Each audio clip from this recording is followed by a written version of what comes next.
Səs göndərirəm xüsusi xidmət orqanları tutanmış şərəfsizlərə. Bir daha salam, bir daha salam.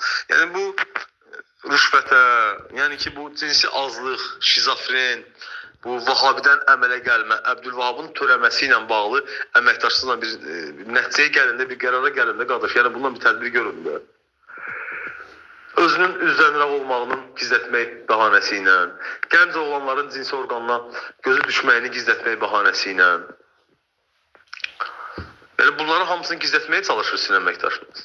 Hamısının əməkdaşınız bu dəqiqə ikili, üçlü, dörtlü, hətta deyədən beşli həyat yaşayan bir psixopatdır, şizofrendir. Yəni bir dənə üzdən İraqla bu qədər mi çətindir işdən azad eləmək, tutturmaq? Fikrət mənə hər şey danışıb bilmək istəyirsinizsə. Fikrət mənə onun haqqında da hər şey dedi. Onun şəxsi həyatı barədə mənə hər şey danışdı. Onun gənc oğlanlara qarşı olan meylindən də mənə danışdı. Buyurun. Fikrət mənə sizin əməkdaşınızın, mən onda hələ bilmirdim sizin əməkdaşınızın belə bir qruprovka banda yaratmağı barədə. O barədə mənim məlumatım yox idi ki, sizin əməkdaşınız belə bir cinayətlərlə də məşğuldur, paralel olaraq. Ne istəyir? Bu əməkdaşınızın qarnının ağrısı nədir? Durmadan ora-bura cinsi hazırlar yerləşdirir. Yəni, olmaq mı istəyir? Nədir bunun problemi? Yəni, mən başa düşürəm, insandır, bu da əməkdaşlığın da təbii ki öz, necə deyərlər, istəkləri var, tələbatları var bədəninin, yəqin özü ilə bacarmır. Əsəddən rüşvət aldı, narkotik dövlətinin izini itirmək məqsədi ilə Cahandar adında bir gənc, gözəl bir oğlan oraya yerləşdirdi. Bəlkə də zövcəsinin yaxınıdır, yoxsa kimdir bu sizin əməkdaşınızın? Bundan əvvəl başqa bir epizod da var. Bu, bizim cəhətçəkmə müəssisəsində olan İlqarənin oğlu Turan yenə rüşvət almaq üçün. Narkotik dövriyyəsini bəhanə elədi, başladı hamıdan rüşvət yığmağa. Amma əslində özünün gizli həyatını gizlədirdi. Qara Qarayevdə xəzinədarlığın binasında başqa bir malyar var idi, o da gördün ki, yəni belə bir zərif cinsin nümayəndəsinə meyilli bir insandır. Nədir sizin əməkdaşlığın tələbi? Yəni nə istəyir yəni bu insan? Yəni ki, oğlanlara meyilli olmağını mı nümayiş elətdirir mənə? Mən bunu qınamıram sizin əməkdaşlığınızı. Mən sizin əməkdaşlığınızı normal baxıram belə şeyləri. İnsandır, istəyirsə istəyə bilər. Yəni istəyirsə şəhərdə necə deyərlər? Geylər, translar da çoxdur, yəni belə baxanda. Mən onları da qınamıram. Geçsin öz, necə deyərlər, seks, intim tələblərini, tələbatlarını ödəsin, nə onlarla? Bu yoldaşı mənə hər şey danışıb zövcəsi. Mən çox gözəl xatırlayıram həmən xanımı. Həmən xanım mənə üz şəkli atmamışdı.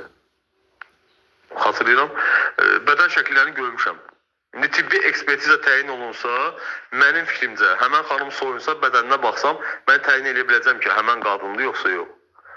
Mən bunu təyin edə bilərəm sizə. Mən sizin əməkdaşınız yalandan mənə torba tikdirdi, mənim həyatımı silinməyən bir damğa vurdu mənim həyatıma. Mənim adım indi Daxili İşlər Nazirliyində gedir. Cəhətçəkmə müəssisəsində olmuş dələduz kimi gedir. Amma halbuki mən dələduz deyiləm, bax, mən heç vaxt dələduz olmamışam. Mən həyatımda heç vaxt heç kimə bir manat nədir, qəpik belə atmamışam. Yəni öz çirkin, yenə bir daha qeyd eləmək istəyirəm ki, çirkin həyatını gizlətmək məqsədi ilə mənim həyatımı niyə bu qədər şey edirdi, alçaldırdı. Daimi olaraq mənə qarşı nə qədər təzyiqlər eləmişsiniz, məni öldürmək belə niyyətiniz olub. Niyə belə edirsiniz? Hələ də cinayət izlərinin itilməsi ilə məşğulsunuz. Bəlkə elə əməkdaşınızın Mirqafar Seyidovla nəsə bir intim yaxınlığı var. Bəlkə bunu araşdıraq, ortaya çıxmaz sizin fikrinizcə. Mən anlaya bilmirəm, sizin bu qrupirovka banda yaradılanda bir çoxları Alfons, bir çoxları nə bilim, cəhətçəkmə müəssisələrində sınmış insanlar, İlqardır, 11-ci cəhətçəkmə müəssisəsində İlqarə çağırıblar bunu. Yəni bu qrupirovka yaradılanda, yəni sizin məqsədiniz nə idi bu? Nə kimi belə? Harada, necə deyirlər, üzr istəyirəm, həyat tərəfindən sınmış, həyat tərəfindən alçalmış insanlar var. Hamısı yığışıb bir yerə. Qalib Salahzadə Alfons. Yoldaşı ilə məndə olan məlumatlara əsasən, hətta yoldaşı evli olanda, prokurorluqda, Qalib Salahzadənin yoldaşı ilə əlaqəsi olub, yaxınlığı olub. Və yoldaşı öləndən sonra o adamla ailə həyatı qurub. Yəni siz bu banda yaradılanda, harada, necə deyərlər, axmaq adamlar var, hamı bir araya toplaşmamın səbəbi də nə bu olub? Yəni üz istəyirəm ifadəmə görə sizin əvvəl arvadlarınız bir yerdə işləyiblər, yəni bir pozğunxanada işləyiblər. Yəni necə oldu ki siz tapışsız bir-birinizi? Olsun bunun bəhəddini, olsun Çuydəxanı Cəlçəkmə rəisi Elnuru, o birisi, bu birisi. Yəni necə baş verdi ki bu tapmısınız? Yəni siz tapışmısınız da bu bandanı yaratmısınız. Mənə çox maraqlıdır. Yine çox sağ olun ki, son 2 ildir Mehriban xanımı, Leyla xanımı prezident söyüb təhqir eləmirsiniz mənim kommentariyalarımda. Buna görə mən sizə həqiqətən təşəkkür edirəm. Vahabilərdən hələ canım tutarmayıb mənim. Vahabilərdən. Zahidini deyim, Zahidin o idman mağazasında işləyən Vahabi dostunu mu deyim, Yasamalda qalan, mən hansını deyim qardaş, Mahiri deyim, Nofəri deyim, hansı ki sizə rüşvət almaqda kömək edirdi. Bəsdirin də qardaş, yəni bir dənə şərəfsizlə, bir dənə təxribatçı ilə vəzifəsindən sui-istifadə edib Azərbaycan dövlətinin əleyhinə banda yaratmış bir insanla hələ də bir tədbir görülmür. Tam əksinə, əlbir olublar Mirqafar Seyidovla cinayət izlərinin itirilməsi ilə məşğulsuz. Ayıb deyil sizin üçün. Yox, ayıb deyilmi? Yəni ayıbınıza gəlmir bunlar. Hüquq mühafizə orqan əməkdaşları hamısı bir mənalı olaraq kimin tərəfini saxlayır? Cinayətkarların. Niyə? Çünki cinayətkarların valideynləri hamısı imkanlı şəxslər, imkanlı adamlardılar. Və hamısındakı valideynlərin hesabına yaxşı yerlərdə işləyirlər. Bəs olmaz ki, yaxşı yerlərdə idarədə işləyib, cinayətkarlıqla məşğul olmaq əvəzinə öz xalqlarına, millətlərinə kömək dəstək ediyorsunlar. Olmazdı beləsələr. Bir insan necə azğınlaşmalıdır ki, necə psixopat olmalıdır ki, öz vətəndaş məlumatlarını xarici vətəndaşa göndərsin. Buna deyilər iz itirmək. Bu şəxslərin əsas bütün cinayətləri iz itirmək üzərində qurulduğuna görə və hal-hazırda sizlər də onlara bir məna olaraq dəstək ediyorsunuz ki, bu adamlar cinayətlərin izini itirsinlər. Heç bir türməyə getməyib, heç birindən bir dənə izahat da alınmayıb. Amma soruşanda bu adamlardan hamı şeydən danışır, nə bilim, kriminal həyat belə gəldi, lotu bəxtiyar belə getdi, biz hamımız avtoritet bilək, bunların hamısı nə bilim, kişi həyatı yaşayırlar. Bunların hamısı nə bilim, oğru avtoritetdir bunların hamısı, bunlardan yoxdur. Mənim başıma nə qədər oyunlar açdınız siz? Ulu Önderin məzarına mən gedəndə qorxu getdim son dəfə. Son dəfə mən qorxurdum rəhmətli məzarını ziyarət edin. Yolda mənim başıma sonra atacaqlar yenə. Kimsə məni görsən bu dəfə kim məni öldürəcək? Günü bugünə qədər heç bir komentar yazamıram. Komentar yazan ki prezident söylür, Leyla xanım söylür, Mehriban xanım söylür. Mehriban xanımın ünvanına nə qədər yalancı fake səhifələr açdınız? Mehriban xanımın qızının ünvanına nə qədər şər böhtanlar atdınız? Məni öz əlinizdə Vahabilərin əlində saxlaya biləsiniz deyə. Məni də özünüz kimi cinayətkara çevirə biləsiniz deyə.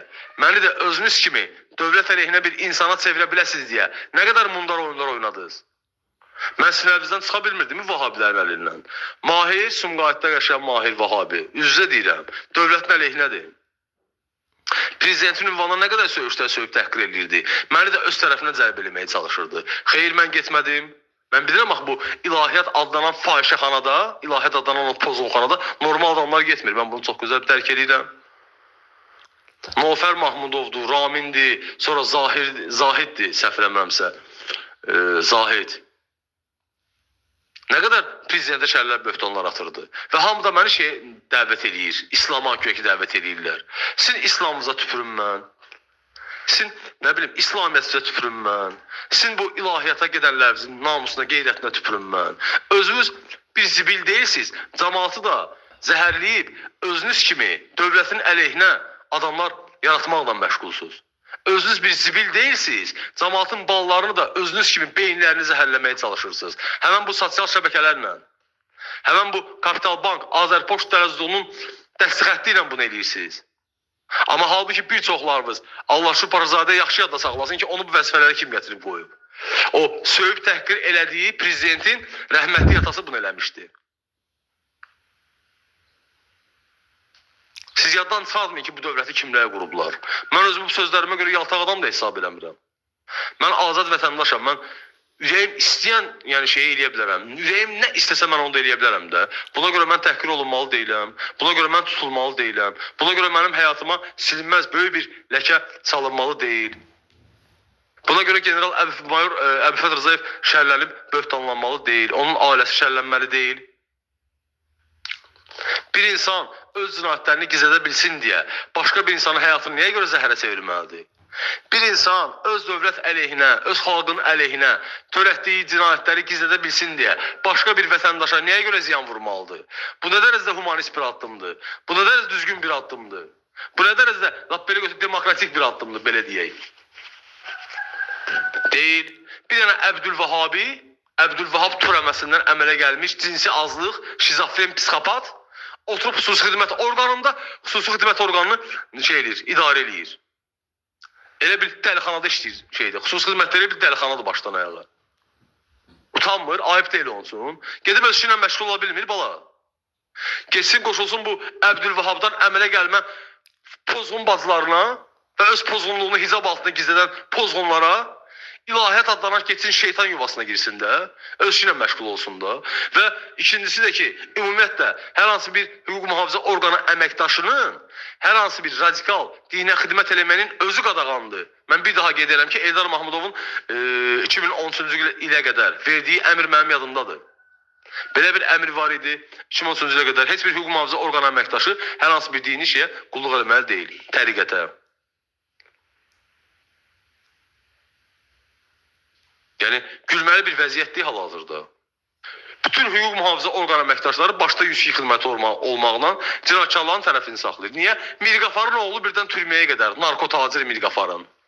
Geçsin də, mən demişəm o narkotik satsın.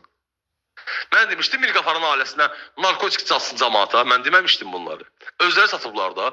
Necə olur ki, mən törətmədiyim bir cinayətə görə həbs ola bilirəm? Bu şərəfsizlərin, bu pozğunların bağları öz törətdiyi cinayətə görə türməyə getmək istəmirlər. Bu nətər olur ki bu? Sonra məndən olan pis adam, bunlar onlar yaxşı adam. Deyirlər ki, mən şeyəm də, bunların cinayətlərinin üstünü asmışam. Xeyr, mənə özləri hamısı hamısı boynuna alıblar. Olsun Kənan Hacıyevin bacısı, olsun bu Vasif Talıbovun qohumu olsun, Emil, Yeni Yasamalda qalan pozğun anası ilə bir yerdə. Hər şey özləri boynuna etiraf ediblər mənə. Bütün bu cinayətlər barədə. Və mənə də özləri kimi dövlət əleyhinə çevirmək niyyətləri var idi. İstilər, mən də onlar kimi bir insan olum. Mən bu cinayət banda haqqında hesab edirəm ki, bu cinayətçilər qrupirovka, dövlət çeviriş eləmək istəyirdi, mən belə hesab edirəm. Əgər ki, bu adamlar təlim və təlimatları xaricdən alırlarsa, Kapital Bank Dələduzluğunun və Azərpoçt Dələduzluğunun dəstxəti ilə, deməli ki, burada artıq xarici qüvvələrin də burada hökmü var. Və xüsusi xidmət orqanının cinsi azlıq, psixopat əməkdaşlığının əlbir olduğu şəxs. Cibgir Arif, Sumqayıtda qalan, Sumqayıt Arif ləqəbli. Cəhət çəkmə müəssisələrinin ilqarəsi nə dərəcədə düzgündür? Nə dərəcədə bu düzgündür? Azərbaycan zabiti adını daşıyan şəxs kriminal nüfuzlu şəxslərlə əlbir olaraq cinayətlər törədir. Əgər xatırlayırsınızsa, mən sizə 2013 ya da 12-ci il idi, zəng eləyib bu barədə məlumat vermişdim. İndi araşdırın arxivi, görəcəksiniz mənim sizə zəngim olub. Bilirsiniz nə vaxt? Bu Elbrus'u sizin əməkdaşınız mənim yanıma yerləşdirəndə, mənə oyun qurub, məni Dələduz kimi gəlmə verəndə hamının yanında. Həmən Elbrus, xarici vətəndaş var idi bir dənə bu. Baxan kimi bilsən ki, bu tremşik olub. Qolları, zadları hamısı nakolkaların içində, parmaqları pis gündə. Rusiyadan Azərbaycana güya ki, pul göndərəcəklər, bankdan pul çıxartmaq lazımdır. Belə bir maxinasiya, sxem irəli sürmüşdü. Bunu eləyən sizin əməkdaşınız olub da, mən olmamışam axı. Mən həmən günü dərhal bunun xaricə cəsur olduğunu bilirdim. Mən həmən günü sizə xüsusi xidmətə məlumat vermişdim. Həmin illərdə işlətdiyim mobil telefon vasitəsilə. Və mən ümid elədim ki, bu Elbrus'la və onun yanında şəxslə bağlı tədbirlər görülsün. Amma mən təsəvvür eləyə bilməzdim ki, həmin vaxtlar. Elə bu çirkin onun arxasında duran şəxs elə siz özünüzsüz. Sizin bu Əbdülvahabdan əmələ gəlmə əməkdaşınızdır. Mən sizə də bildirirəm və digər hüquq mühafizə orqanlarına da bildirmək istəyirəm ki, mənim vətəndaş Məcid Abdolov İlyasoğlu'nun Azərbaycan dövlətinə və dövlət başçısına qarşı heç bir negativ addım atmaqda fikrim yoxdur. Mən sizin kimi insanlara lənət oxuyuram. Mən sizin kimi insanların əleyhinəyəm, lehinə deyiləm. Və mənim başıma asılan bütün oyunlara görə də əməkdaşımızın və onun daxil olduğu cinayətkar dəstənin və dəstə üzvlərinin qanun qarşısına çıxmağını tələb edirəm. Vəssalam. Və çıxacaqlar da. Və çıxmalıdırlar da.